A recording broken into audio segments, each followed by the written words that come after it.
वीरभद्रासन के विभिन्न रूप। एक मुद्रा यानी वीरभद्रासन एक कैसे करें? चटाई पर खड़े हो जाएं, अपने पैरों को फैलाएं और भुजाओं को दोनों ओर फैलाएं, हथेलियां नीचे की ओर।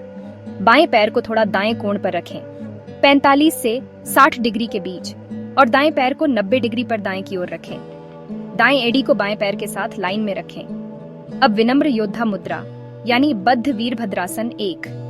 योद्धा एक में आए, फिर अपनी पीठ के पीछे हाथ पकड़ें और छाती खोलें।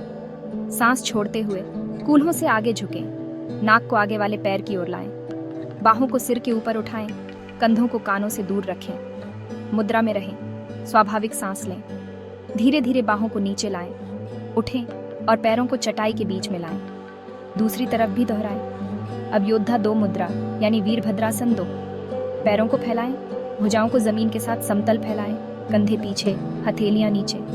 बाएं पैर को चटाई के पीछे समानांतर रखें, दाएं पैर को 90 डिग्री दाईं ओर घुमाएं। दाएं एड़ी को बाएं पैर के आर्च के साथ संरेखित करें। सांस छोड़ते हुए सामने वाले घुटने को मोड़ें ताकि वह टखने के ऊपर हो। नजर दाएं मध्यमा उंगली के ऊपर रखें, ध्यान आगे, स्वाभाविक सांस।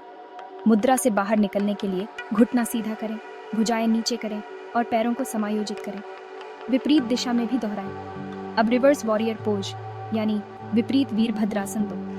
वॉरियर 2 में आए, बाएं हाथ को बाएं पैर के पीछे रखें, दाएं हाथ को ऊपर उठाएं, उंगलियां ऊपर, दायां बाइसेप कान के पास, आगे का घुटना मुड़ा रहे। पीठ को हल्का मोड़ें, सिर झुकाएं, नजर दाएं हाथ की उंगलियों पर, कंधे आराम से रखें, छाती ऊपर उठाएं। अब बाउंड वॉरियर पोज यानी बद्ध वीरभद्रासन दो। वॉरियर 2 में दाहिने हाथ को नीचे लाकर मैट छुएं, कंधा दाहिनी जांघ के सामने, दाहिने हाथ को हैमस्ट्रिंग के नीचे घुमाएं, बाएं हाथ को ऊपर उठाएं, बाईं कोहनी मोड़ें, पीछे ले जाकर दोनों हाथों को पकड़ें, ऊपरी कंधा खुला और उठा हुआ रखें, आगे न झुकें, नजर ऊपर की ओर घुमाएं। जब तैयार हो, हाथ छोड़ें, केंद्र पर आएं और दूसरी तरफ दोहराएं।